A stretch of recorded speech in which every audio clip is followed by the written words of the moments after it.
ESPN and the Professional Bowlers Association present the championship round finals of the Peoria Open.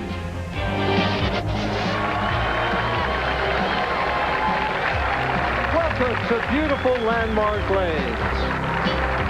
Hi everybody, I'm Mike Durbin. Working with me at the beginning of 1996, PBA and ABC Hall of Famer Earl Anthony. Earl, everyone's excited. ESPN for the first time is having the winter tour. We're here in Peoria, Illinois. I'm really pumped up. How about you? Well, I'm pumped. The players are pumped, and obviously all these spectators are pumped because this is a special event for ESPN. We get to start the year and we get to close the year. That's special. Well, that's a good way of putting it. You know, due to ESPN's special program, tonight we're coming on at a very late time. But the next 5 Friday nights we'll be joining you each and every Friday night. Next week it's 7:30 Eastern Time, and the following 4 Fridays at 8 o'clock in the evening. But this week, as we said, we're in Peoria. I always enjoyed coming here. It's a beautiful facility, and you must really like it because you won here several times. Well, it's like coming home. I have a lot of friends in this area, Mike. My wife went to Bradley University, graduated here right here in Peoria. This is one of my favorite bowling centers, and I've always felt comfortable. And I think in talking to the 5 players tonight, they all feel that way too. They feel like it's like coming home. All the spectators that come out, they know the game, they understand it, and they treat the players special. And we have an outstanding cast for our top 5 tonight. And to introduce you to them out there is our PBA's Public Relations Director, Dave Schroeder. Hello, bowling fans. Here are your 5 finalists for tonight's telecast. In the 5th spot, a 9-year pro, after his first PBA win, Doug Kent.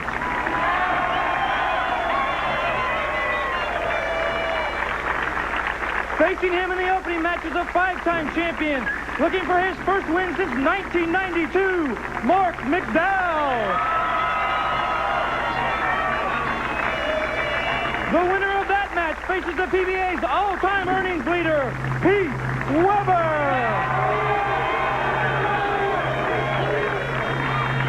Our semi-final match will feature a PBA Hall of Famer who won the last of his 17 titles right here in Peoria, Wayne Webb. And our tournament leader is a man with 49 sanctioned 300 games and a pair of PBA titles, Erie, Pennsylvania's own Bob Lauren Jr.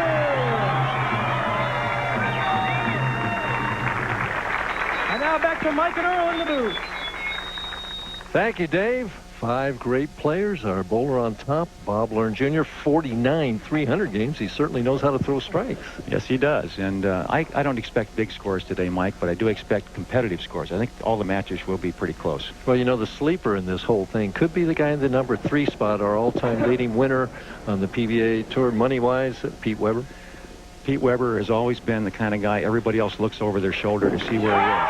He's always been a dominant player and the kind of guy that I think he was kind of feared for a number of years. Not anymore. Not anymore. Now the other players look to Pete as being struggling. And but Pete says he's back. This is the year he's going to be player of the year. Well, you know, he hasn't won in the States since 1992. Hasn't made the telecast since 1994. So it'll be an interesting night to see how he does. In our opening match, we have Doug Kent, who's won an ABC Masters, taking on a former PBA Player of the Year, Marc McDowell. They're finishing off with their last practice shots right now. Marc, we're using lanes 37 and 38 here at Landmark Lanes. And as you say, the scores weren't real high all week long. They weren't real high, but again, they were very competitive. The players couldn't seem to make a move. They'd get it going for 2 or 3 games, and then they'd fall back with a 190 or a 180 game, and it kept it close all the way. As a matter of fact, when the match play was over last night, the player in 8th place was only 45 pins off the show. So it was close. So it was close all the way through. You know, as we've been watching them in practice, as we see Doug Kent taking his final practice shot here, there weren't a lot of strikes in practice. Well, you know, even right down to the position round match last night for the tournament lead, it was only an 8-pin difference. If the player in 2nd place, Wayne Webb, had beat Bob Lauren Jr. by 8 pins, he would have been the tournament leader. Instead, he lost, and that was the inevitable difference. Well, Bob Lauren just dominated. This event led 5 out of the 6 rounds. So. But it was close. Always close, and that's what I expect today. Now we're starting. Counts now.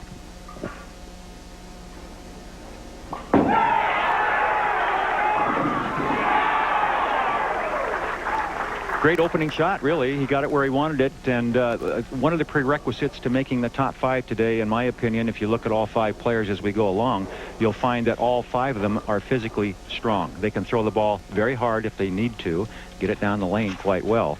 Cross lane at the spare, the 7-pin. A lot of speed here. It's a good thing. Yeah, you're right. Marc McDowell up quickly on lane 38. Marc, a little more conventional game, doesn't hook it quite as much. Gets it well out in the lane. The strength of his game and what got him here today was the fact that he can get it out in the lane about 8 feet in the air before it touches down. That's what keeps it on line like that. Now, if he'd have set that down a little earlier, it would have been a 4-6. Instead, it holds the pocket. The key to Marc making the telecast is, if you watch, he'll get the ball at least a minimum 4 or 5 feet out on the lane before it touches. Does that make it skid further? Well, what it does, it takes the first 5 feet out of the lane, gets that friction out, so it doesn't let it hook earlier.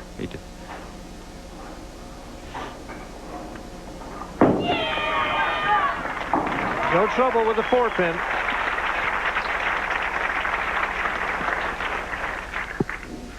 Now, Marc is semi-retired now. He's backed off. Here's a look at his style. It's a very basic style, as you mentioned, Mike. A good swing, but watch the ball.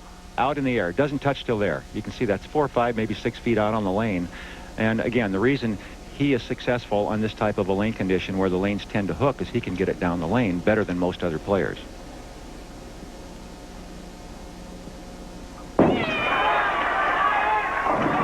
Well, that left lane really flying back, isn't it? Yeah, and that one he hit up on a little bit, and that's why he got that back end. He got a little more back end on that. What I mean by that, the ball went down the lane like he wanted it to, and I believe he was on target. You can see his reaction. He's shaking his head a little bit. But watch this. When he hits up, the ball will go up in the air off his hand. See that? Rather than staying on the plane of the lane, level with it, it came up in the air, and that made it get more back end, which means it hooked high on the head pin. Give him a try. How in the world do you get it that far out of the lane without hitting up on it? Well, it's the point of release. It's a release point, and you use your leg strength to help you get it out of the lane. If you watch a player like he isn't a big guy, but he's very strong physically, especially in his legs. His upper thighs are very strong. He can, with his leg strength, help lift the ball out on the lane.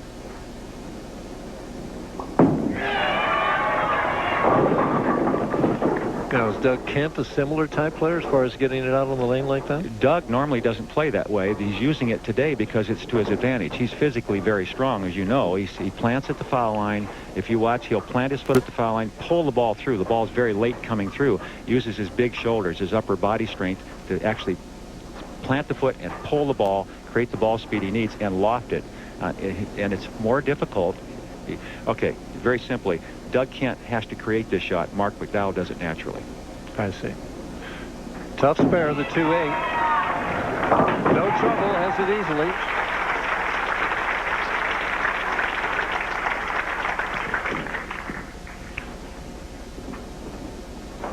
Here's a look at the style of Doug Kent from the side here.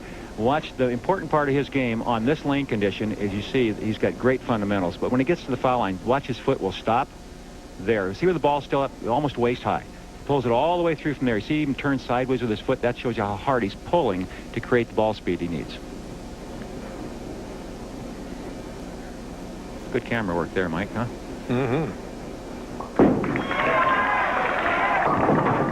Wow, that left lane. It's really going, that left lane. It's going to give him, everybody, a bunch of trouble tonight, I would think. Yeah, the big 5. Well, we have a new stat this year. The splits left during 1995. We can see that they were converted at 11.6%. They don't make very many of this one, though, I'll tell you that. Right, yeah. The Greek church, the percentage of that would be it'd be something. Yeah. Marc McDowell was at one time the youngest, well, he still is the youngest ever president of the PBA. He is not president currently, but he was the youngest ever elected president, and he's very proud of that, and he should be.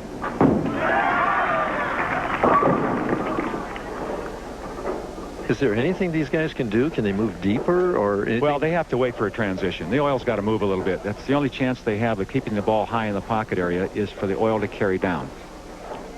And 2-pin spares, we can see that they were converted at a much higher rate. Most common.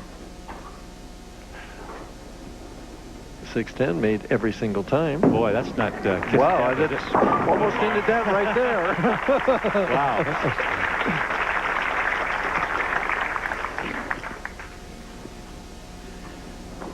1992 Bowler of the Year, 1986 Rookie of the Year. So he's been very successful on the tour. He decided he'd rather spend most of his time with his son Ryan and his wife Patty.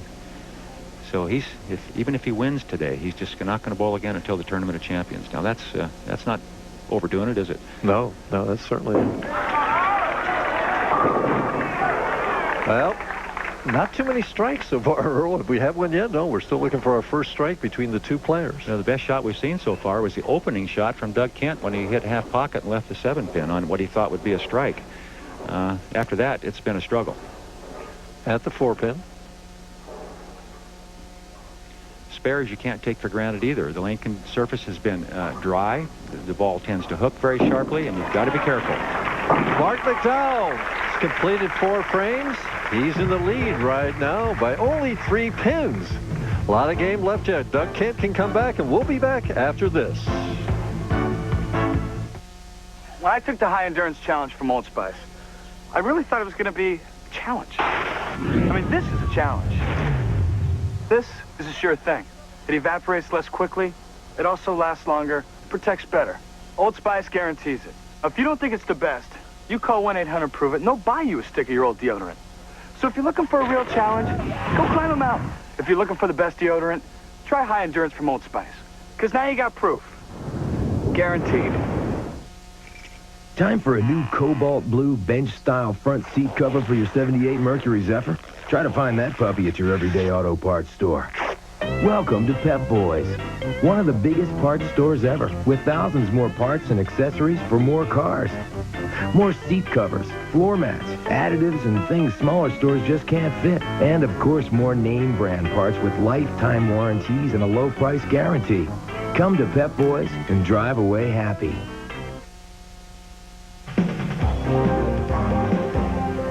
The Peoria Open is being brought to you by Old Spice High Endurance Deodorant. For long-lasting odor protection, now you've got proof, not promises.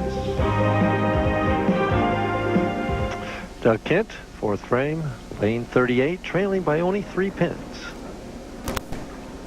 Time to get something started. And Doug's sitting down there thinking, I've got to trust the shot more, and that's exactly what he did. He made a great shot there. We're going to take another look at that shot, and what he did was open up the lane, kind of like you were talking about, Mike. Watch him turn the shoulders to the right, throw the ball to the right, give it lots of room, and you saw the tremendous loft. And the ball doesn't pick up the roll until it's 50 feet down, and that's how he kept it in the pocket area. It's still almost rolled out right there at the end. This is the lane, though. This left lane is the one giving both players trouble. Oh, well. Now we see, that's sometimes that little commercial break can be a godsend. You sit there and you're thinking, and you have time to think. You don't have to worry about what's going on right now immediately. And there's another look at the shot on lane 37 from Doug Kent, and that great reaction. He is really throwing as hard as he can throw. There's no question. Looked like he moved a little deeper there too. I mean, but and he's got the adrenaline going. They're both pumped up now, and this is the first tournament of the year. Everybody wants to start well. Oh, maybe they're just a little nervous here to start out with. Marc McDowell gets his first strike in the 5th frame. Marc, a 5-time champion, and as I mentioned, he's been Player of the Year before, and he's been very successful. Now he's back, feels he's kind of content and at peace with himself, staying at home more with his family. 92 was his big year. He won the Tournament of Champions that year, Player of the Year. Player of the Year. Actually, Bowler of the Year. Player of the Year went to what's his name from New York? You know who I'm talking about. Throws it very hard. Good play, great player. He's probably sitting at home watching, saying, "You don't remember my name, The light wall shot there. Little tickler. Now the excitement's building a little bit now. We're getting going, getting into it. Hit him thin and watch him spin is what Billy Whaley used to say. That's it. There it is. The head pin does all the damage. Comes back and takes out the whole left side of the lane. Jumping for joy. Takes the lead back again by 3 pins. Airborne. Wow, he threw that one nice, didn't he? Yes, he did. All of a sudden, they got it going. And Now, I don't know if that's, as we get a look at that's family Jacob. there. That's Jacob holding his hand up there, and Tracy right be holding Jacob.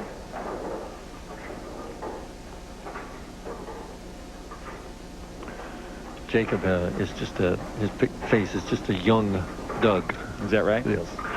Well, he's got more hair than Dad, I'll bet. 7th frame. Oh, Doug Kent. 4 in a row. Well, Doug Kent did come back. He's taking a 17-pin lead right now as we see his 4th strike in a row. Still time, though, for Marc McDowell to come back. Stay tuned.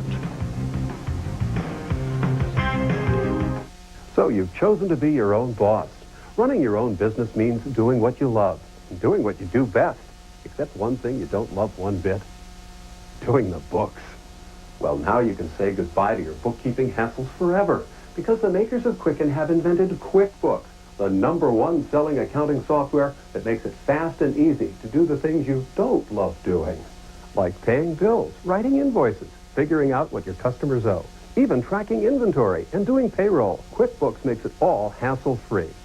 How's this for fast information? A click, and QuickBooks shows you this quarter's income and expenses. And look, a few keystrokes, and QuickBooks does your invoicing for you, and then does the bookkeeping automatically. So you can get back to doing what you do best, growing your business. It's even easy to try QuickBooks. Call now to get a trial version for just $8 through this special limited-time TV offer. That number is 1-800-231-2119. Well, can Marc McDowell answer the challenge?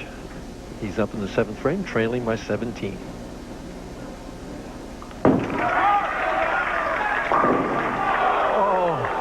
Oh. Wow, he couldn't throw it any better in the solid 8. You know, the last time we saw a solid 8, it cost a man a tournament. Remember when Randy Peterson threw it solid in the pocket? How could I forget that? Yes. I mean, that pin seems to create a lot of anguish. That was at the end of the opening of our show tonight. Covers the Marc spare. McDowell. We talked to him about if he wins tonight, if he'll change his plans. No, it's not. I've made up my mind. I'm very content with my situation now. This is exactly how I wanted things to go. I couldn't be happier with the result this week, and I'm just enjoying my time at home, and it's made me a lot calmer out here bowling. Earl and I were talking earlier. Marc McDowell was Bowler of the Year in 1992, and Player of the Year that year was Dave Ferraro. That's right. You win the prize. You win the prize, Mike. What is it? What is the difference between those two awards, in case you're sitting at home wondering why there's a difference? Well, the bowling writers vote on one award, and that's the Bowler of the Year, and the players themselves, the PBA members, vote on the other, and that's the Player of the Year. So there are 2 awards given out each year, one Bowler of the Year and one Player of the Year, and they split that year. It happened before. It's the same. Most of the time it's the same, but it was such a close race that year that it went one way from the bowling writers and the other way from players. Boy, that solid 8 took all the wind out of his sail, didn't it? Yeah, but it's not over by a long ways. Still a lot of frames to play here. It's coming down to the crucial frames, the 8th, 9th, and 10th, and Doug Kent on 4 in a row definitely would like to get this one and really put the pressure on McDowell. Leading by 21, 8th frame.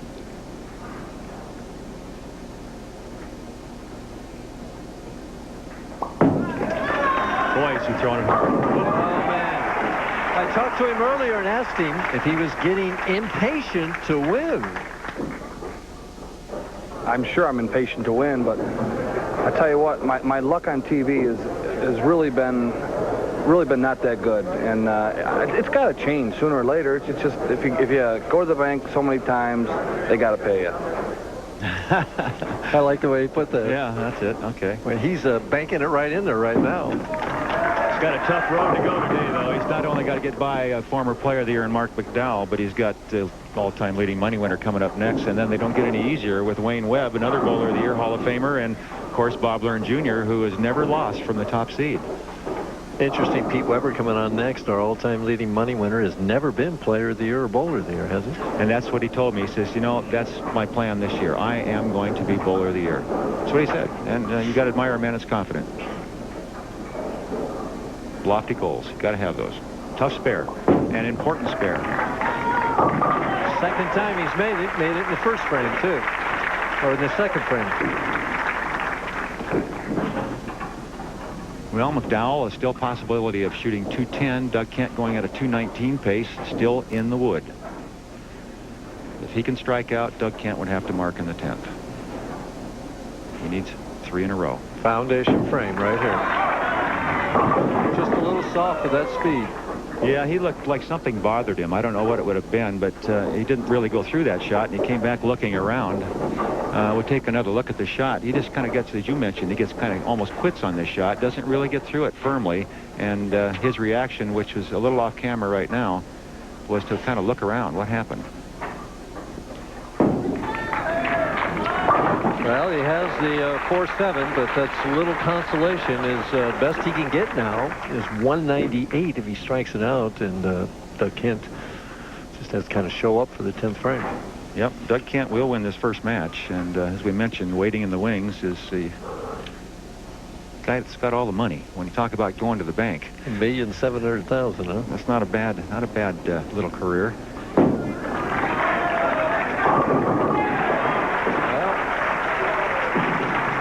Times Marc McDowell's made the telecast, he's lost. He's finished 5th. Every time.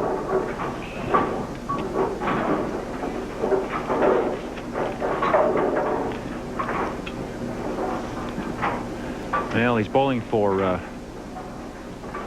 just to make himself feel better right now. He'd like to get a double before this is over.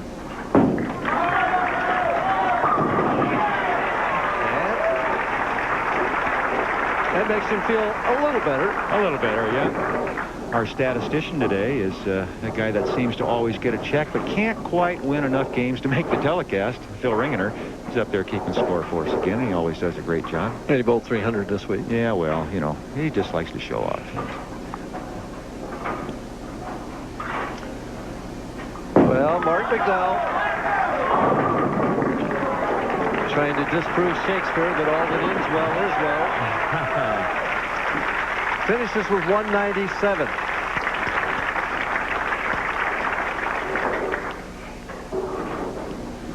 Doug Kent trying to keep the stroke for game number 2.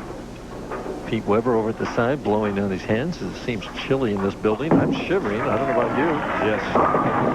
Well, boy, you lose concentration just an iota, and it's through the nose. Yeah, and it's fortunate that it really didn't need a mark here, because this isn't an easy spare. Right now, there's no shot out there that either player ever really got comfortable with. Doug just overpowered the lanes for that stretch of 5 in a row in the middle of the game, and that was the difference in the match. He was capable of throwing it hard enough to keep it in play. Has the spare. Does he do any experimenting on the fill ball here? Well, I'm sure he will. Wouldn't you? I think I definitely would. I'd get down there and try to find something that I was a little more comfortable with, that I didn't have to put my shoulder out of socket every time I threw the ball.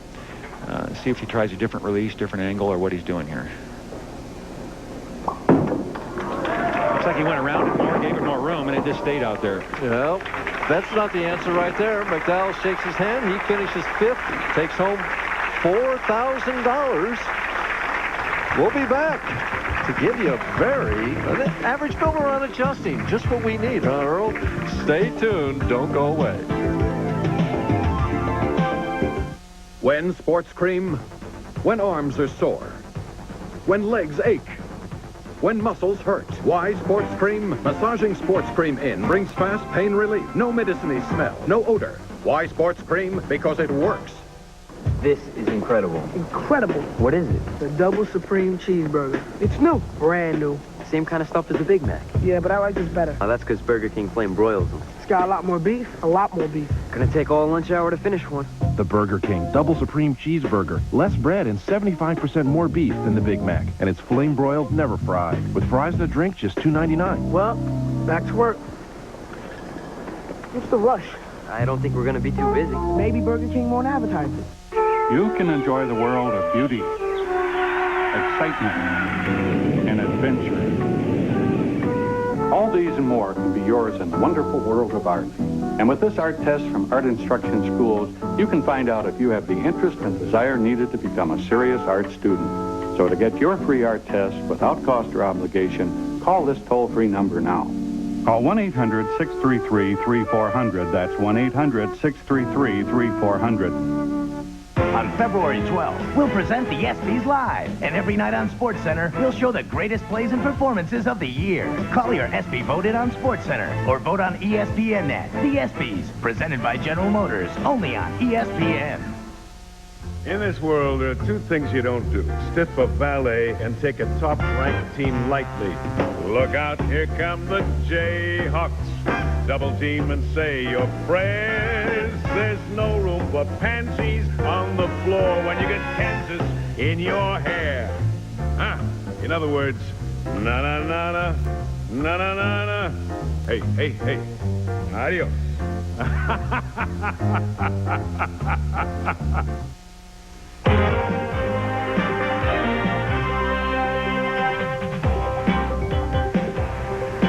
For our first average builder of 1996, I thought I'd like to pick up on a theme that we talked quite a bit about last year in 1995, and that is how to adjust, proper adjustments.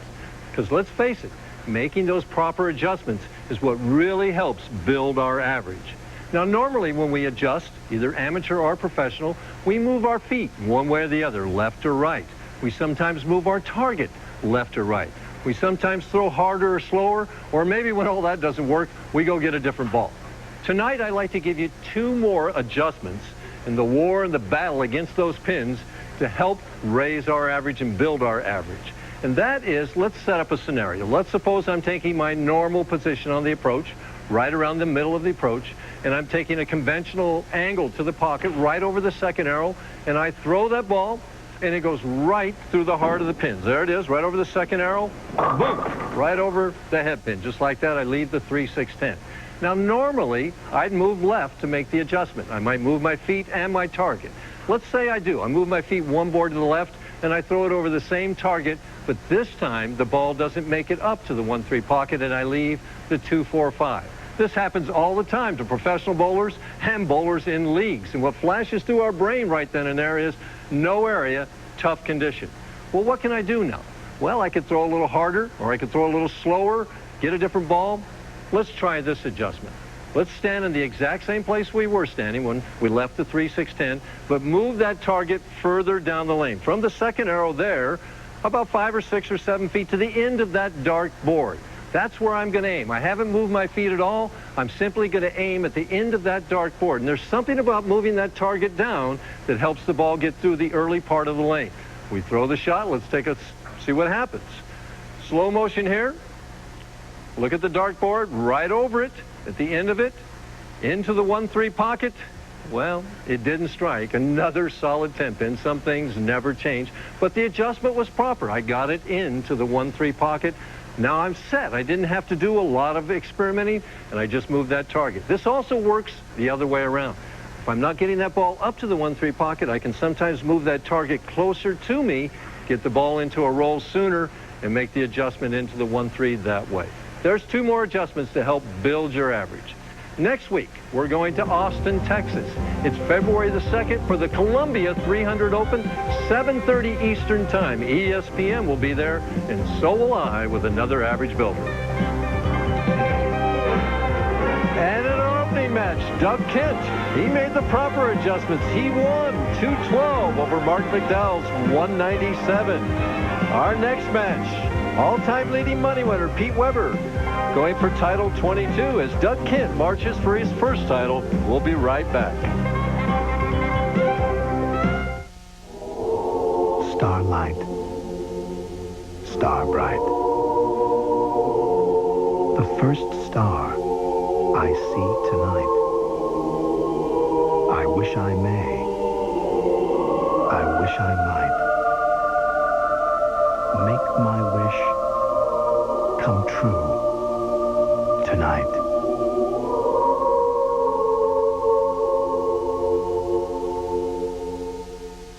Forget about these antiperspirants forever, because now there's one that keeps you drier. Sure Ultra Dry.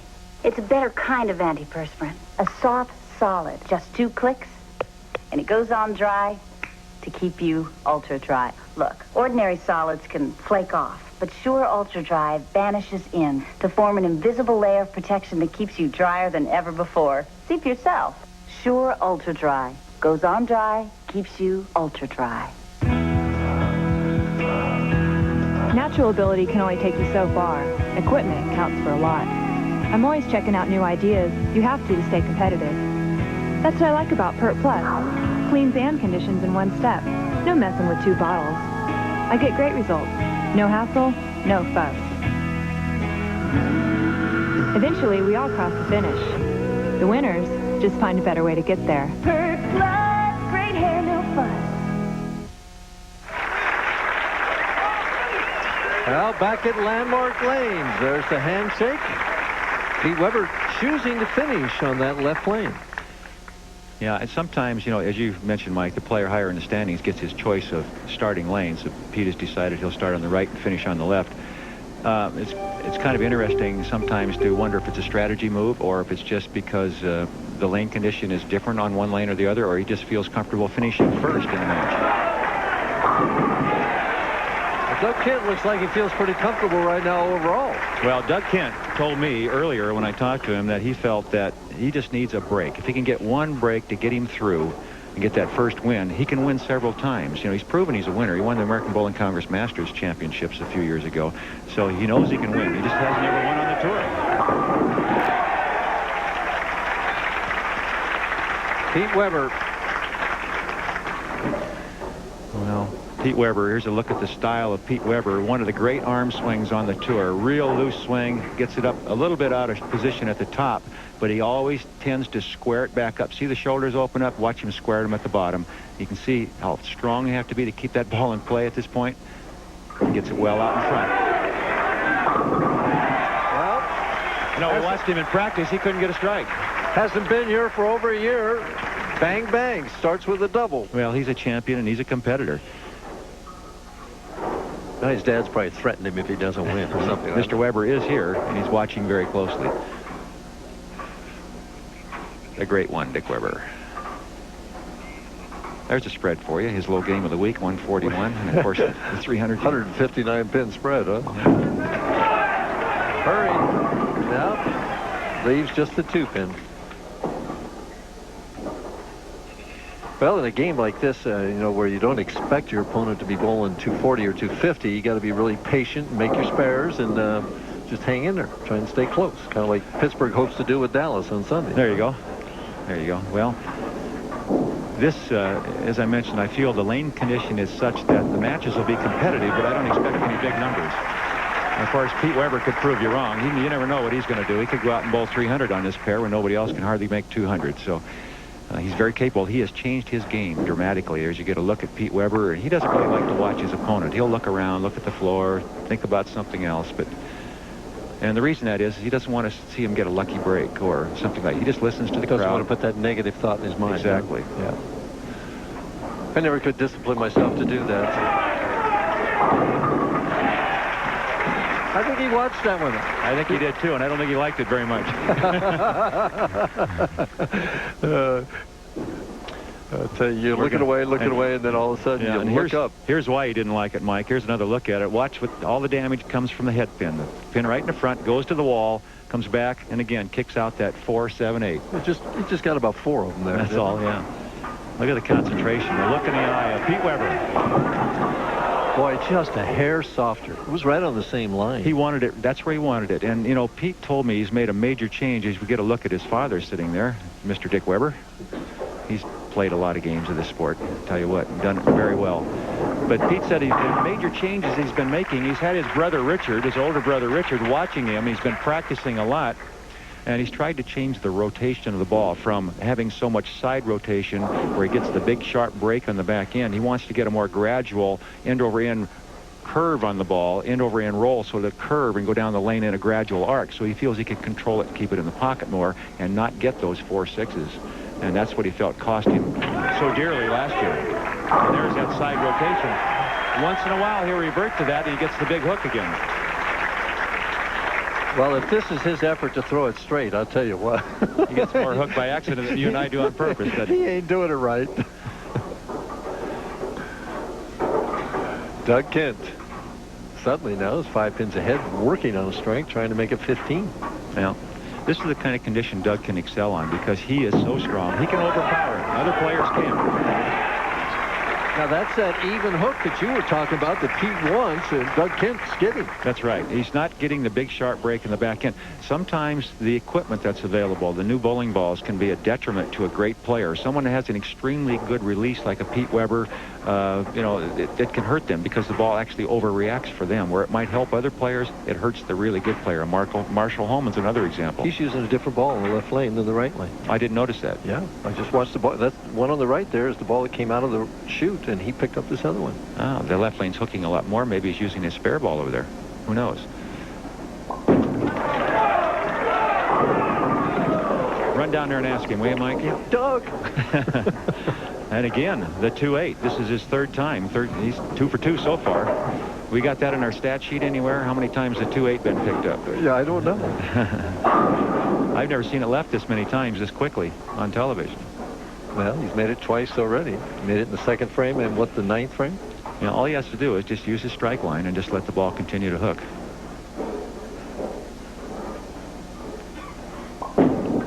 Be careful. That's a chance. We had to open our big mouths, didn't we? Yeah.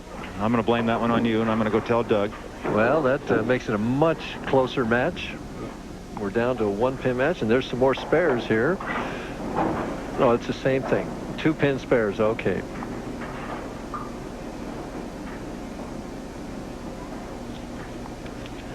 Well, the opportunity back and forth here. This match only 1 pin apart.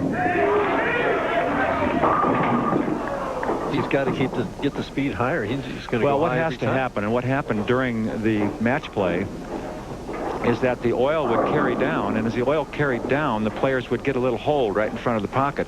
Then they could throw that high flush shot, where now it's hooking through the nose. During the match play, that ball would set up and stay in the pocket, and that's why they're shaking their head. And following our telecast, Jason Jackson and Bill Pito will be bringing you Sports Center tonight. They'll bring you the latest from Phoenix and other breaking sports stories. Stay tuned for that.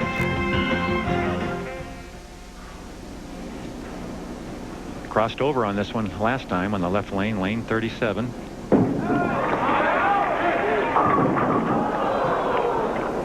He's just got no chance. Not throwing the ball that slow.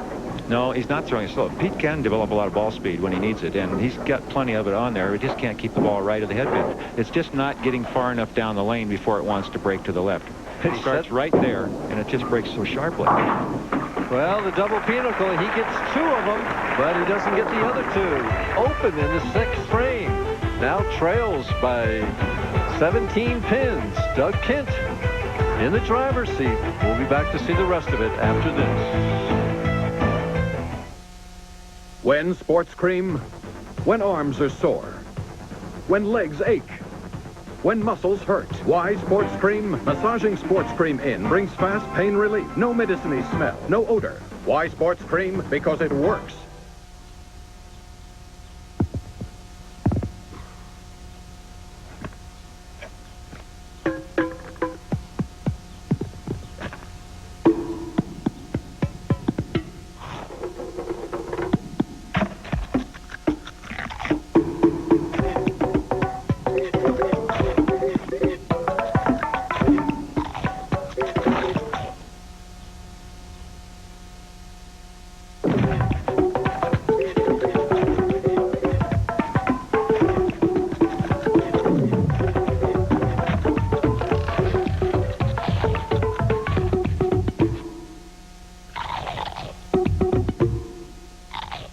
Agassi and Mary Pierce are the defending champs. They're back in Melbourne. Mary found out defending the title is never easy. The 1996 Ford Australian Open. It's the men's finals live Saturday at 10 p.m. Eastern on ESPN. So what does it do to Doug emotionally here now? He's just opened, but he's watched his opponent open right back to him. He's got to be very confident right now. I know I would feel very confident because I'm hitting the pocket. If I'm Doug Kent, I'm the guy's getting the ball in the pocket.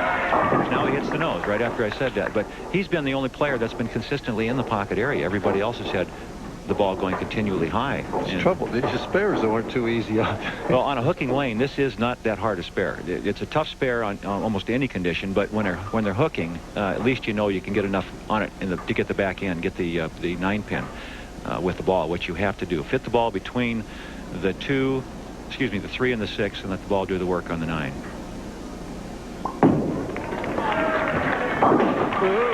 Well done. Well done.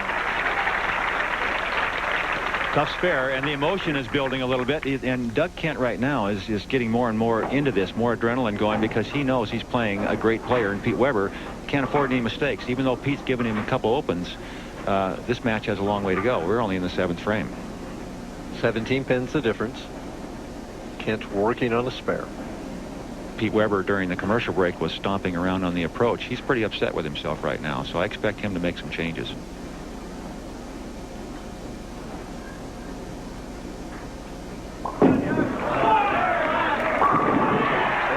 Line drive, 100 miles an hour. It's interesting what he's doing with his wrist. You know, he's not hitting up on the ball. He's just kind of flopping the wrist out there, which is a kill shot, and that's what's getting it down the lane for him. That's hard to control. That takes a lot of talent. See what Pete does now. Well, he can't settle down any further left.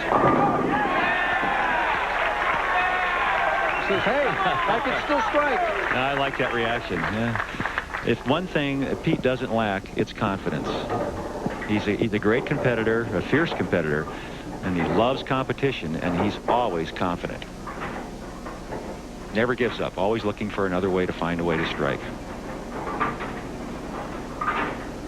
17 pins, the difference. He can cut it to 7.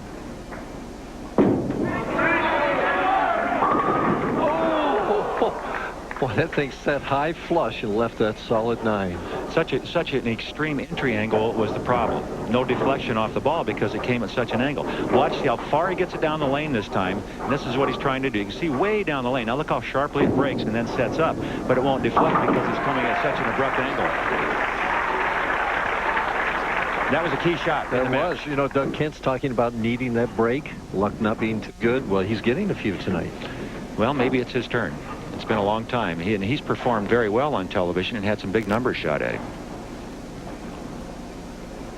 Boy, he gave that one a lot of ball speed, hit up on it a little bit, and didn't seem like he gave it as much room, did he, Mike? I don't know. It looked to me like he was almost wishing that in the pocket rather than making the shot. Very well could be. Now, this, again, is a tough spare under almost any condition, but when they're hooking, it tends to be a little easier. You can give the ball plenty of room knowing it's going to come back and generally sit up for you. He's changed the balls again to this spare ball that goes much straighter. Yeah, he doesn't need to get the 8-pin this time. He just needs to get it between the 3 and the 6. Be careful. Trouble. Ooh, he got it. I think I might use that on my strike ball as straight as that one went. Boy, it goes straight, doesn't it? But what he does with his wrist is kind of a unique release, and I've been studying it, and I never seen him do that before. It's kind of unique how he can flip the wrist out like that with the thumb going down a little bit, and the ball just kind of skates. Well, he's definitely using 2 different balls, one on one lane and one on the other. He's just doing that so you don't know why. They're probably identical, Mike. He's trying to get you guessing, see. All right, the lane that hooks the most, lane 37, loaded up for the 10th frame right here.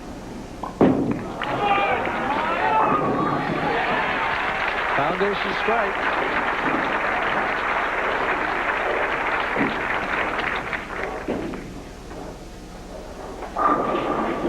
$17 pins the difference. Weber's got to do it now if he's going to do it. Well, he needs at least 2 strikes to make Doug Kent do anything in the 10th.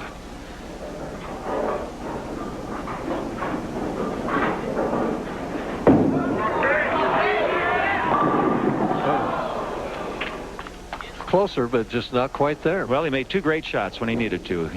There's a look at Pete's fiance. He sure knows how to pick the great-looking gals. Tracy there. She doesn't look real happy about everything right now. But he's not dead yet. Just one foot in the grave and the other on a banana peel. But well, he needs 2 strikes here to make Doug Kent mark. That's really what it amounts to, if my math is correct. 188 maximum for Pete Weber if he strikes out. Doug Kent going at a 196 pace would need to mark in the 10th if Pete can double. Boy, terrible when it hooks early and then you throw it and it can still well, be a little wider and it doesn't make it back. Right, and he said something. We couldn't quite hear what it was, but the audience enjoyed it. They got a little chuckle out of it. And at least he still has a sense of humor. 248. Converted. Not going to be enough, though. You know, it's been my experience, and I've seen other players in the same situation. When you make major changes in your game, such as what Pete Weber is trying to do, when you get into a pressure situation, you tend to revert back to old habits. And that could be what some of his problems were. I'm not saying that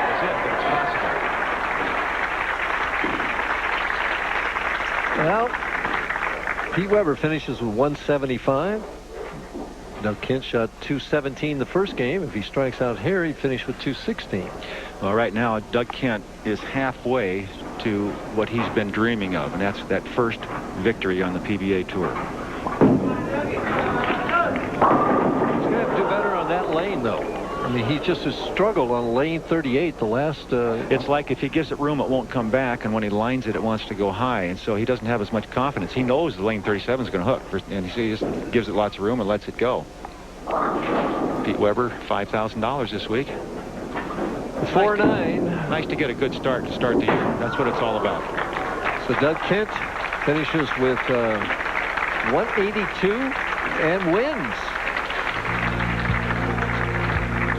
Doug Kent halfway there. Can he continue it? Win 2 more games and his first PBA title. We'll be back and talk about the top 24 after this. Sprint Sense International gives you great rates to countries all over the world. What more could you want? How about some cash? Cash would be good. Yes, some cash back.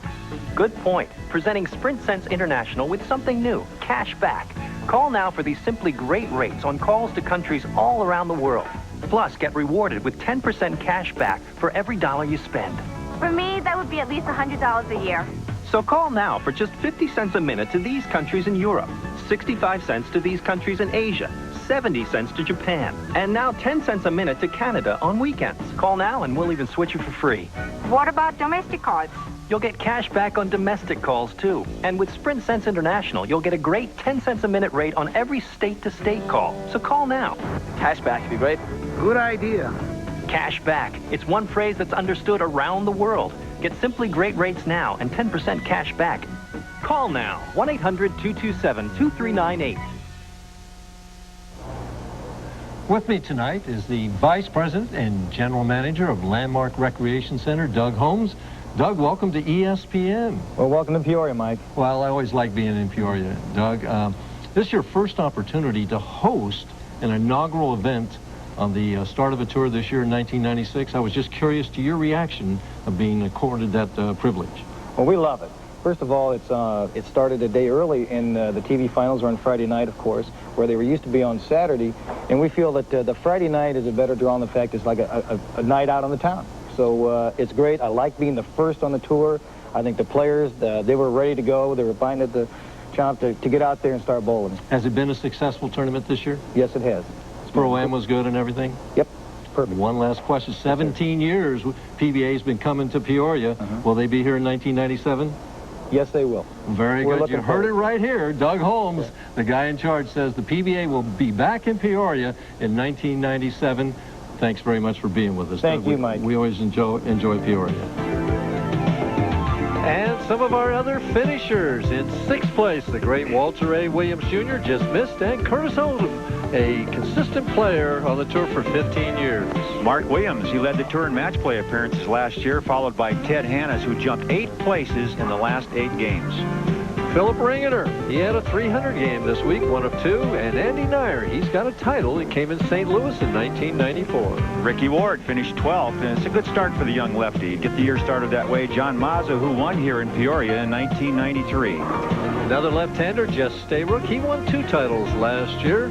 Steve Wilson, though, number 15, he's still looking for that first title. Mike Scroggins last year was his best yet, and Ernie Schlegel, Mr. Excitement, won the final tournament of 1995. Very great young player, Rick Steele-Smith, the former PBA Rookie of the Year. He's looking for a healthy year this year, Earl. And Dennis Torgerson, a senior tour titleist. Hey, he did well here. For the old guys, Parker Bone, another lefty and one of the great ones. He'll be defending his title next week at the Columbia Open. And Brian LeClaire, a touring pro, getting better every week. And in 22nd place, Bob Belmont. He's looking to break through in his second full year on tour. And John Gant, the old buzzsaw, he won here in Peoria back in '87. And Paul Kaler brings up the bottom, and he just missed a little bit. Terry on spot, but 4 pins, missed the match play. He's the alternate. There we see Doug Kent, 1-2 in a row. Wasn't pretty, but it's a win. 182. Pete Weber's 175. Doug Kent's halfway to his dreams. Standing in his way is Wayne Webb. We'll be back to see the result after this. Hey, isn't that Calvin? Yeah, what's he doing at Burger King? Must have heard about that tasty new Double Supreme Cheeseburger. Why get a fried Big Mac when the new Double Supreme Cheeseburger at Burger King has that great flame broiled taste with 75% more beef and less bread? What if somebody sees him? Well, I guess he can't help himself. Cheese, fresh toppings, and a special sauce. A value meal's $2.99, but it's for a limited time. Now where's he going? Back to work. He just comes here to eat. Yeah. The $2.99 Double Supreme Value Meal. Calvin? These antiperspirants, they're history, because now there's something that keeps you drier. Sure Ultra Dry. It's a better kind of antiperspirant, a soft solid. With just 2 clicks, it goes on dry to keep you ultra dry. Just watch. An ordinary solid can flake off, but Sure Ultra Dry vanishes in to form an invisible layer of protection that keeps you drier than ever before. Prove it to yourself. Sure Ultra Dry goes on dry, keeps you ultra dry. Don't roll with the punches. Throw them.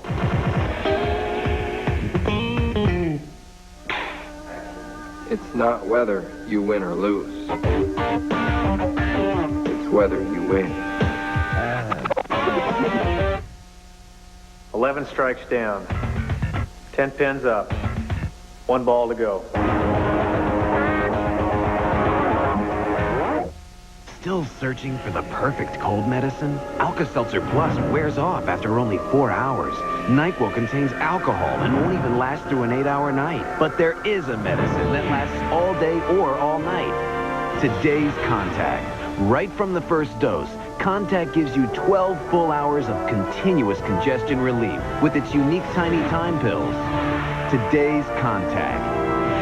Relief that's fast, relief that lasts. Later on SportsCenter, Monica Seles goes for a Grand Slam title. Magic Johnson hints once again of a return. We'll take you to the land of the sun, where Super Bowl 30 approaches. Bill Pito and Jason Jackson on SportsCenter at 11:30 p.m. Pacific.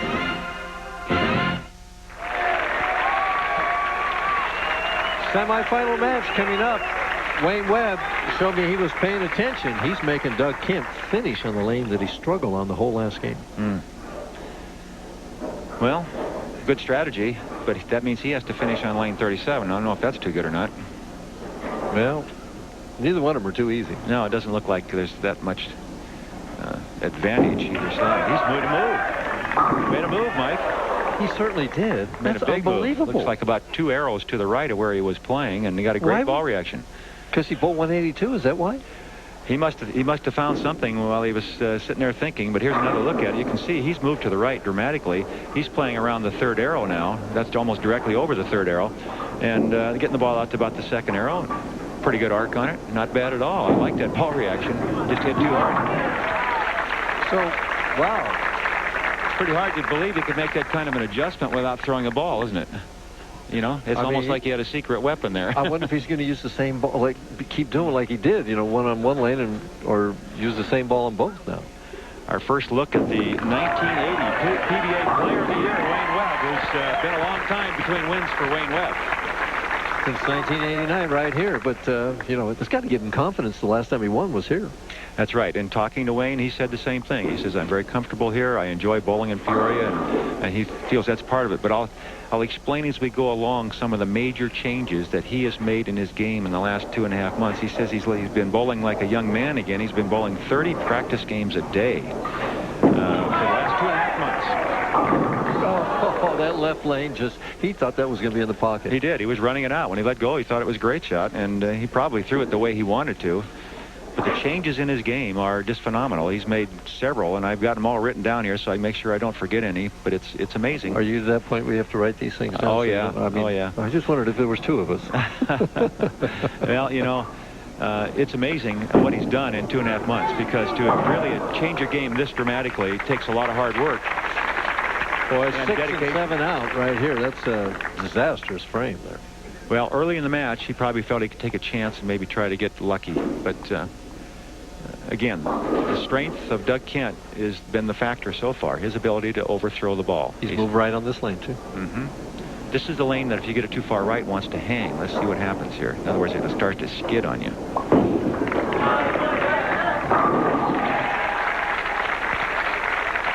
What a great shot that was. Amazing.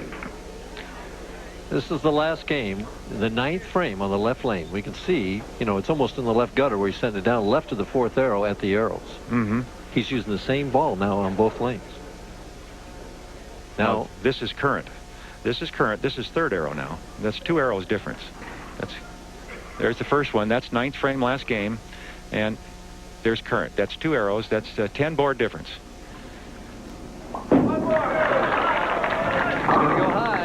Well, that one, he tried to repeat the shot he threw in the first frame, but he got it inside of his target by 2 or 3 boards, and it just never had a chance. Sometimes when you're throwing that hard, it's hard to be consistent with the release, and you'll tend to tug it a little bit. I know, but he hit the left lane well the last game. That was his strong lane, you might say, but of course maybe he feels he can move on both lanes and play the same line now. Maybe he feels the lanes have changed enough to do that. Well, it doesn't appear, just watching Webb's first 2 shots. All right, some of the things Wayne Webb has done to change his game. He went from 5 steps to 6 steps. He's standing upright and holding the ball at waist high rather than holding it down by his knees. If you watch Wayne Webb in the past, he's taking 6 steps, as I mentioned, and that little timing step right there is something new also. Something else he's doing is walking straight to the foul line or even a little bit to the left so that he can create an inside-out arm swing instead of his swing bumping out. Here's another look at it. And watch his 5th step. That's 1, 2, 3, 4, and right here. See that little short step and then the long slide? That's a timing step. That's to get him in position to go into the slide. It really was a quick little one there, wasn't it? Mm-hmm.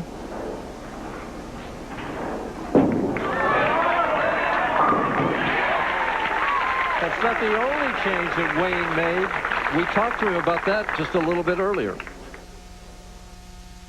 Well, I've made about 3 or 4 changes. I started walking straighter to a little left instead of walking right towards my spot. I'm now taking 6 steps. I used to take 5. I've moved my eyes out to the arrows. I used to look, years ago, I looked at the foul line, and then I changed it to the dots. And just recently, I changed my eyes looking out at the arrows. Well, what's Doug Kent going to do now? Is he going to move back inside? It's got to be going through his mind. No, he's staying with the same ball. It's that fortuitous strike right there in the 4th frame. He leads by 6 pins, but he seems to be on shaky ground. He's staying on that 3rd arrow target. You can see where he's standing. And you know where he's going to play. So it's really a matter of hitting that 3rd arrow. If he hits it, he's got a chance. That's inside of his target. He's about 2 or 3 boards inside it. But he's not throwing with the speed that he was throwing with before. I mean, he's changed more than just moving. I mean, amazing to me that he would gamble like this in the semifinal match. Here's another look at that last shot. Now watch. Instead of hitting the 3rd arrow, it's between the 3rd and 4th arrow. Right there. It's between the 2 arrows, and that's really why the ball's going high. When he hit the 3rd arrow, he was solid in the pocket. So he's just got to get the ball out to the target, I think, more than anything. Now, tough spare. He wants to fit the ball between the 3 and the 10 and let the ball do the work covering the 9 pin. Kind of like the 3, 6, 9, 10 that he made. But he's got to get less of the 3 pin this time. Didn't get. You got too much of it. It couldn't deflect. It's easier with the 6 in there. Yeah. You get a chance to bounce the 6 into the 10. Not easy either way. He's down by 6 pins. Another $1 million earner like you. Well, he's a Hall of Famer. He's been a Player of the Year. He's done it all. Oh, he snaps that 10 pin right out of there. Takes a 16 pin lead now.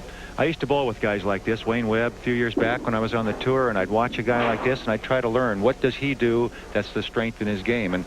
And I always admired his arm swing and his ability to project the ball well, and that's what he's doing right now. He's got that free arm swing. He's only 5'5", but he creates tremendous ball speed because he's so relaxed through the shoulder area. Oh, he's into it. About a 35-inch vertical leap there. Well, he leads by 26 pins. Doug Kent is in trouble. We'll be back with the rest of this match right after this. Why are rebel forces in Peru fighting against the current government? 2 words. Argentina. When life calls for deeper answers, enter CompuServe, the online service with deeper content. Call for free software. When sports cream, when arms are sore, when legs ache, when muscles hurt. Why sports cream? Massaging sports cream in brings fast pain relief. No medicine-y smell, no odor. Why sports cream? Because it works. Hi, Daddy. We've always been an Ivory family. We know we can trust it. Coming in? No. Come on. No. How about your own Ivory? Ivory cleans gently. It's gentle enough for even a baby's delicate skin. But grown-up skin needs to be baby too. So we all use Ivory. It's pure. It cleans without extra ingredients that can irritate skin. It's the one I trust to keep my family's skin looking and feeling healthy. For healthy skin, the look is pure Ivory. Doug Kent, 6th frame, moving back. No, he was going to move inside. Now he moved back to the right. He's kind of... Well, he's got to get something going here, Mike. He's running out of frames with Wayne Webb on a 4-bagger. Doug Kent down by 26 pins.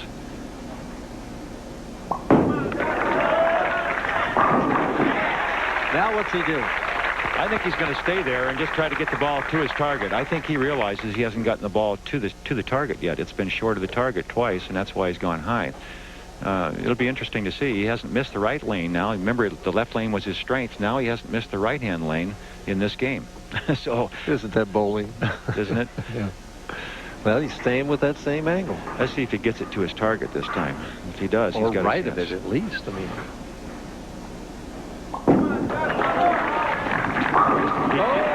he didn't get it to his target, but he projected it better. He got it more to the right, like you said, Mike, and it was a great shot. Well, back to 16 pins. As we take a look at watch him plant and open up the shoulders, and really, you can see him just really rip through on that ball to get the ball speed he needed.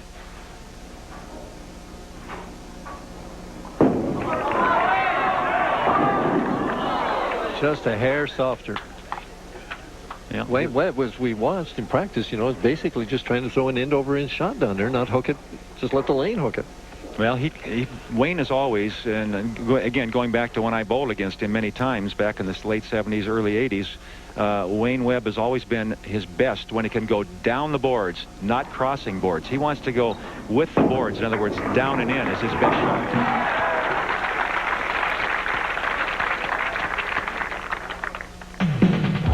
In 1995, Parker Bone III won the Columbia 300 Open in Austin, Texas. Can he repeat? Well, join us next Friday night, 7:30 Eastern Time, February the 2nd, for the Columbia 300 Open, and find out if Parker can defend his title. 8th frame, 15 pins the difference. Wayne Webb has them. Boy, he's figured that lane out. Yes, he has. Well, he's getting more and more comfortable with that release. It's pretty obvious. And his throwing is so firm. And he's getting it down there in a hurry.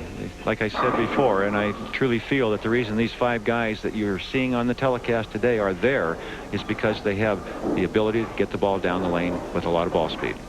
Big shot right here. 15 pins can cut it to 5.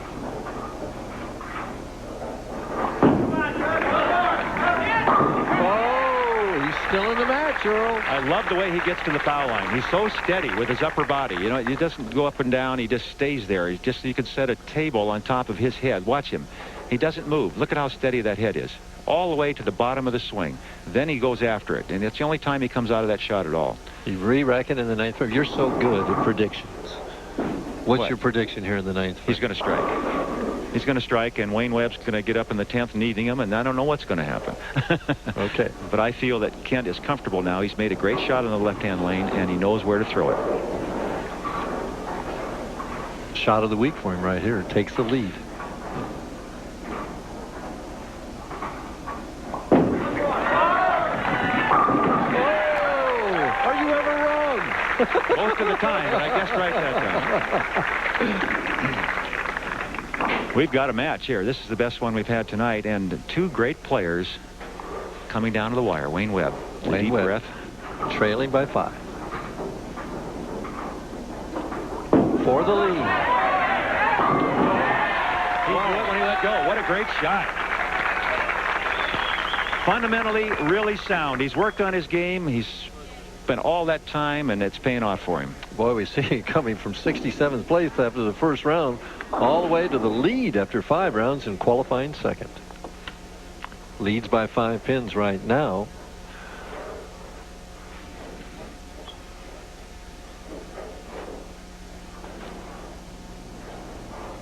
He can win this match right now. He needs 2 strikes. Can't throw it any better than that. Well, this is the shot of the day for Doug Kent. Wayne Webb's going to be throwing the ball, but Doug Kent is the guy that's thinking the most right now that here goes my another chance maybe for that first win on the tour. He just wants a chance. That's all he wants. He's just thinking, Wayne Webb, leave me a 4-pin or a 10-pin. Wayne Webb says strike. Yep, a strike he wins.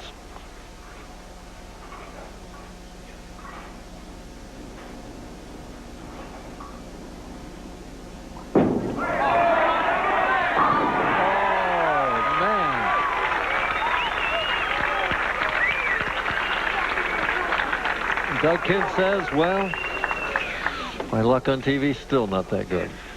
You know, somebody always leaves happy, and someone always has to say, well, maybe there's going to be a better day coming. He still needs 6 pins. Doug Kent, that doesn't look like today's his day, but he bowled extremely well.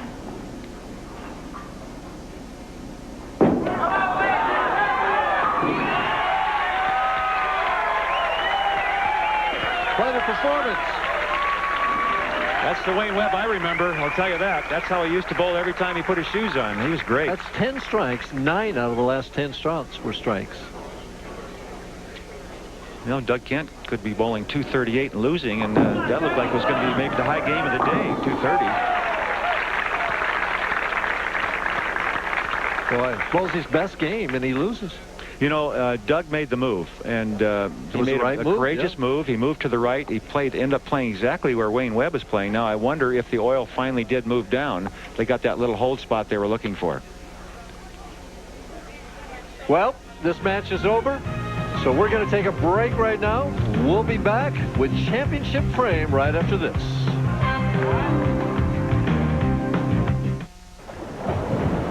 I'm in the mood for something special.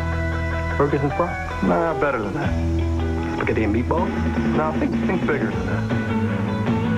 Surf and turf. Surf and turf. That's exactly what I was thinking. Yeah, that works for me. Sounds like that. Surf and turf. It's back. And bigger and hotter than ever.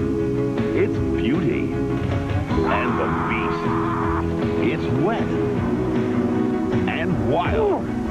It's supermodels and superstars. It's Surf and Turf from Sports Illustrated, the unbelievable video package that will have you jumping for joy. And it's free with your paid subscription to SI. Isn't it fun? Get things rocking with Total Impact, SI's newest NFL video, hosted by Steve Young and Burton Hanks.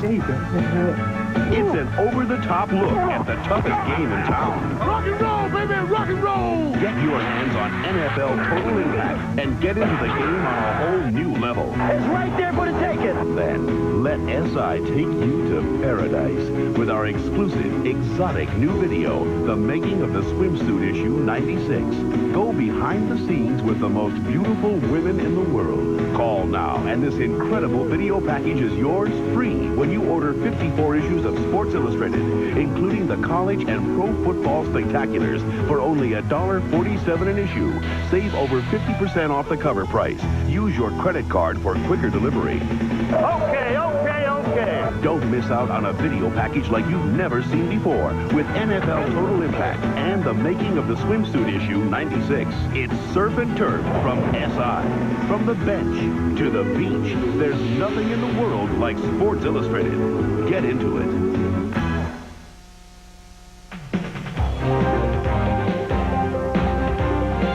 Now it's time for championship frame. And on our opening match, Doug Kent was basically in control. This is the 8th frame, Earl.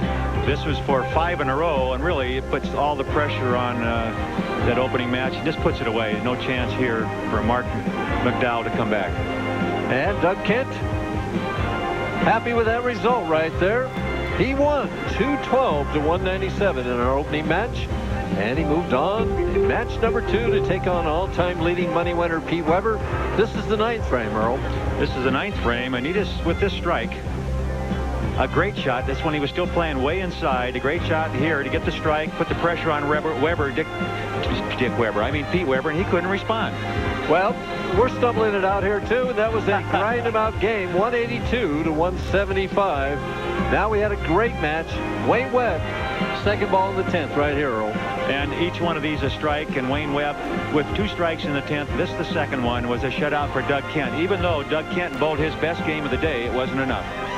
Wayne Webb running to Peoria, right to downtown, as he wins 243 to 238 to give him a chance to win his first title in the 90s. Bob Learn, though, has never lost from the top spot. We'll see the result after this. Jesse, you're next. I'm all yours. Save it for the stage, Romeo. Carol always gives it to me straight. Like when she told me about my... I told him about Head and Shoulders. Regular shampoos just rinse flakes away so they could come back. Head and Shoulders helps prevent flakes from even forming. You see the difference? You look great. Thanks, but will it get me this part? Couldn't hurt. Head and Shoulders, because great hair can't have flakes. Hey, break a leg. I'm here to be at the ball. We just won the national championship, and we're all going crazy! Nebraska fans, your Huskers have made history. 2 in a row! Now, Sports Illustrated celebrates your team's perfect season with an exclusive back-to-back national championship package, free with your paid subscription to SI. Go, Big Red! Start out with a true collector's dream. This leather-bound, gold-embossed, individually numbered SI National Championship commemorative. Free. Everything you want to know about Husker football and their repeat back-to-back national championship. You'll get a game-by-game look at the Huskers' perfect season. It's a collector's edition to savor forever. Get a wild card! Call now and you'll also get this special Nebraska Championship cap. It's Husker Base! Both are free when you order 54 issues of SI for only $1.47 an issue. Save over 50% off the cover price. Use your credit card. Nobody plays football like the Huskers, and there's nothing in the world like Sports Illustrated. Get into it. For a while there, I felt like I was the only one who hadn't taken the high endurance challenge from Old Spice. It seemed like lots of guys were using it, so I gave it a shot. Because this proves it deserves a shot. It evaporates less quickly, also lasts longer, protects better. Old Spice guarantees it. If you don't think it's the best, call 1-800-PROVE-IT and they'll buy you a stick of your old deodorant. Mine never guaranteed anything like that. I guess that's why it's my old deodorant. Hey, take the high endurance challenge. Because now you got proof. Guaranteed. Well, this is the match everybody's been looking forward to all week long. The winner's going to take the trophy and check for our inaugural tournament in 1996. Bob Learn looking for title number 3.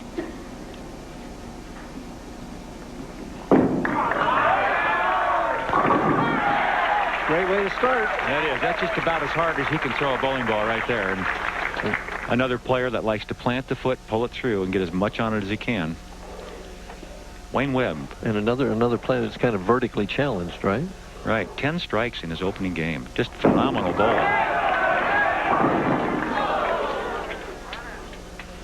Interesting how you relax just a hair and the speed is not quite the same and you leave that 4-pin. Well, fortunate that the ball isn't cutting through and leaving 4 nines, which, you know, that high hit with these new bowling balls, these resin reactives, chances are it could cut through. Well, we see here the most common spare miss of all pins of a single pin spare is the 4-pin. Is that because the oil in the middle of the lane so many times? Well, I would think so. I'm sure you would feel that way, don't you? Well, I don't know. I never missed a 4-pin. Well, it's because you never left. You always carried them. Yeah, I had to trip them. I had to do that to average 180. So. Anyway, Wayne Webb, if anybody can leave that 4-9 to be him, he gets plenty on it. There's no question he can make the ball rotate. But he's trying to cut that down, the rotation, and keep the ball in play more often with end-over-end roll and not the big hook.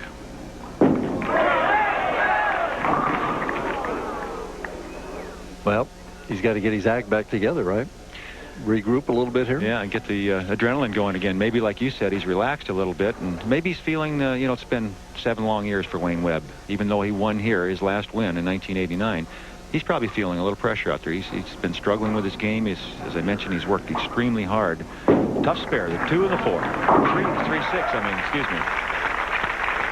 And there's Dave D'Entremont. Won here last time. Finished second in the voting for Player of the Year this past year. Close voting, too. Very close voting. Mm-hmm. Bob Learn wants to get off to a quick, early start. Well, he knows Wayne Webb's capable of the big game, and he's giving it everything he has, ball speed-wise. I'll tell you what, he almost went with that one.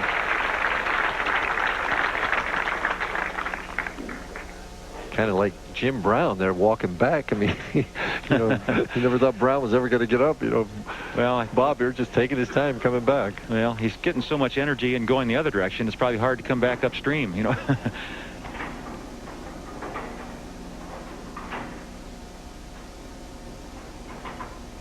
A lot of time. Oh, you talked about the 4-9? Well, I felt it had to come. And there's his wife, Stacy. She says, no, not now. I just felt it had to come. It's the only reason I was mentioning it, Mike, and it's because the balls are coming in so high. Is he going to go for it? He's got to go for it. It's early in the match. He's got to take a shot at it. Slide the 4 into the 9. Just shoot the 7-pin spot. Was never made on TV last year, and so far in 96 it's not made yet either. Well, that's the kind of break that makes a champion out of somebody, and Wayne Webb got that break. 3 great shots from Bob Learn Jr. to start the match. 2 strikes, and then the pocket split to 4-9. Wayne Webb still searching for the pocket. Well, he left the 4-pin here last time.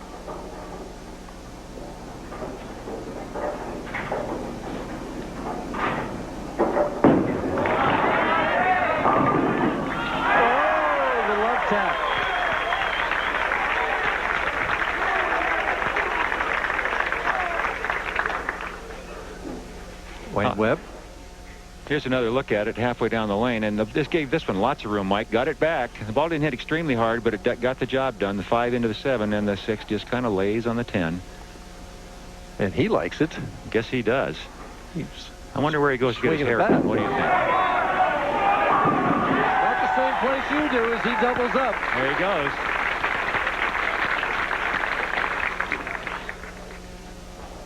Well, maybe he's decided he's like Samson. There you go. That's his strength, you think? That's very possible. Right. 12 pins of difference. Learn. 4th frame.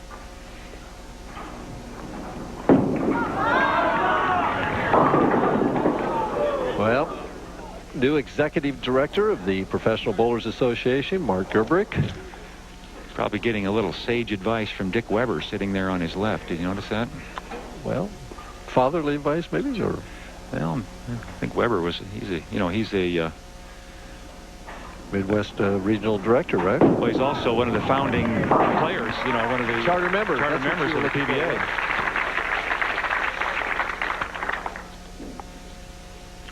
Well, Bob Learn on lane 37 has to try and get it back in the pocket so he can get striking to catch up.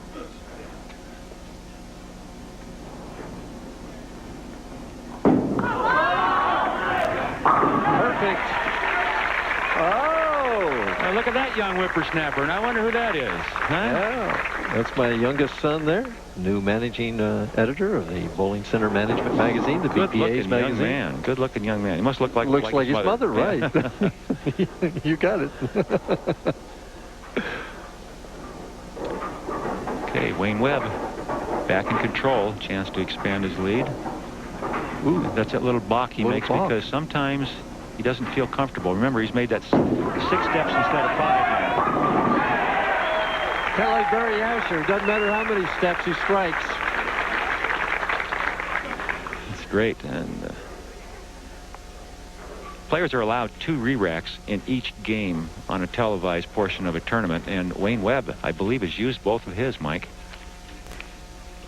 Well, you know, I always figured I'd use them when I had a string going.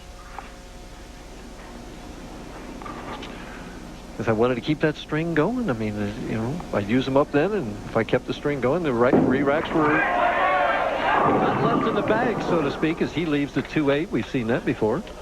That's the 4th one we've seen tonight.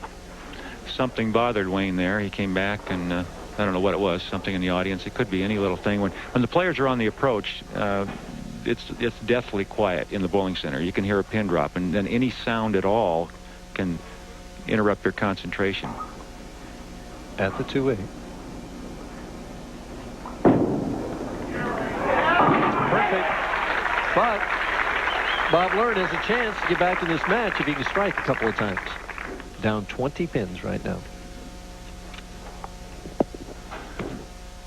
Bob plans to bowl a full schedule this year. I mean, he's going to bowl every event possible. The only one he's planning to skip is, I think, one in Tucson or something later on. Oh, pretty shot there. He's amazing, I tell you. For a little guy, he sure can get the ball speed and the rotation on it. He just gives it everything he's got. I don't know how he gets out of bed in the morning. It's amazing. Well, it's youth. He's only, what, 33? 32, 33, yeah. Just a baby. This to even the match, the 7th frame.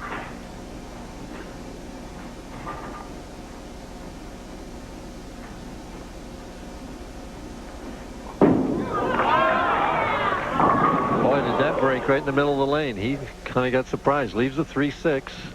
Looking down at the approach like maybe he lost his footing or something. We'll take another look at that. Here's Bob at the foul line. And he does look like he slips a little, Mike, and that'll cost you your leverage right there. And that means no ball speed. You can't get the ball down the lane. Tough spare on these conditions especially. Switches to this other ball that goes straighter. Fires right at it. No trouble.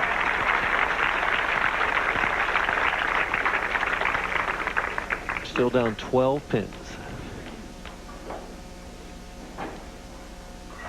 It's been a long time for Wayne Webb, and the last 3 times that Bob Learn has bowled on television, he's had scores of 240, 250, 270 shot in, and those are hard to beat. So maybe he feels at least he's got an opportunity today. Wayne Webb isn't going to shoot one of those big numbers, but Wayne Webb is leading the match.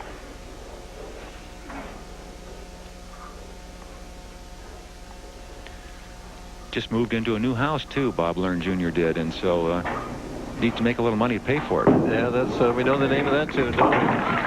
There's that 4-pin converted. 11 pins the difference. 3 frames to go. It's going to come down to the guy that can perform like it always does on the PBA Tour. The one that can perform in the clutch. It always seems to, doesn't it, Mike? And that sometimes the choice of lanes now could be very important. Here, Wayne Webb will finish on the left lane in the 10th frame. That didn't give him any trouble last game. Didn't give him any trouble, but the right lane has seemed to give everybody more trouble than the left now. So maybe that puts Bob Learn at a disadvantage there. He just sails it out the window. He never had a chance. And that's at 6 steps. Maybe he got a little mixed up. I think you're right. I think he just got out of sync there. Here's another look at it, and there's that timing step where he pushes real hard into the foul line, and the ball just went out to the right and never had a chance. He lost that one. He's got to make this to maintain the lead. But now it's under 10 pins, even if he makes it. I think he'll make it. He's just got to cross over the head pin, get the left side of the head pin with the ball. Oh, he didn't go for it. He got lucky. Oh, my. Oh, there's a break. Big break there.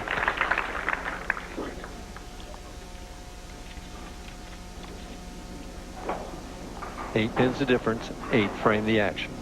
And a chance to really put himself in position to take the lead with a strike here. He likes it. We talked to him earlier that he's led 2 tournaments and won 2 tournaments. Does that give him confidence? Sure does. You know, I've won both times. I've only led twice. I've won twice. So going in tonight, obviously, I'm going to be going in with the same idea that if I've done it before, I can go in and make it, keep the string going. Well, right now, he can take the lead by striking on the more difficult of the two lanes for him.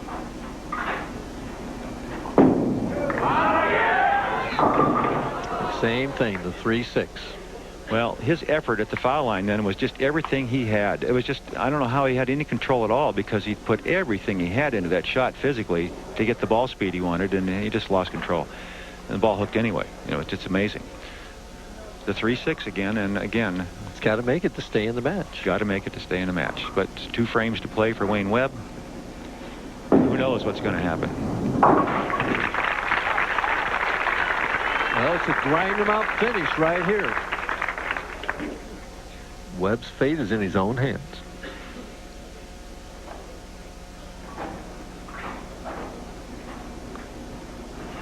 He sure didn't waste any time. Here it comes. He liked it. He liked it. Well, are you going to prognosticate again what he's going to do in the 10th? No, I'm not going to guess on this one. This is for the championship, and it's been a long time for Wayne Webb. It has been. Right here, 1989. Strike here to win Boy, the match. he's wasting no time either. Well, the longer you wait, the more you think. The more you think, the more pressure.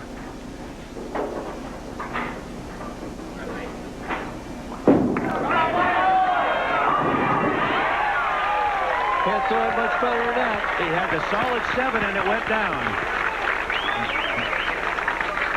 And Bob Learn, of course, is thinking, what do I have to do to win? Another look at it. The last pin to go, the 7-pin. This ball is just about high flush as you're going to get them. And that 2-pin almost went right over the top of it. Sure did. Just keep it on the lane. That's enough. That's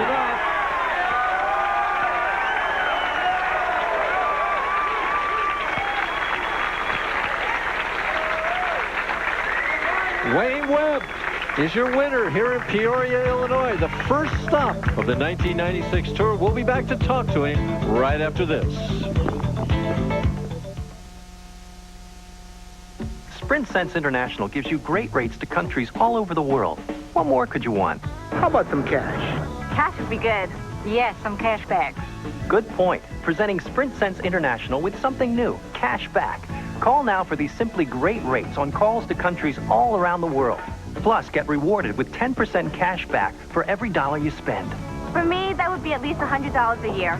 So call now for just 50 cents a minute to these countries in Europe, 65 cents to these countries in Asia, 70 cents to Japan, and now 10 cents a minute to Canada on weekends. Call now and we'll even switch you for free. What about domestic calls? You'll get cash back on domestic calls, too. And with Sprint Sense International, you'll get a great 10 cents a minute rate on every state-to-state call. So call now. Cash back would be great. Good idea. Cash back. It's one phrase that's understood around the world. Get simply great rates now and 10% cash back. Call now. 1-800-227-2398.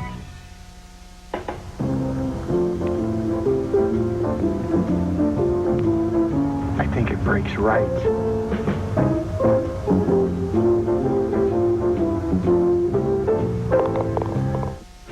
Later on SportsCenter, Monica Seles goes for a Grand Slam title. Magic Johnson hints once again of a return. We'll take you to the land of the sun, where Super Bowl 30 approaches. Bill Pito and Jason Jackson on SportsCenter at 11:30 p.m. Pacific.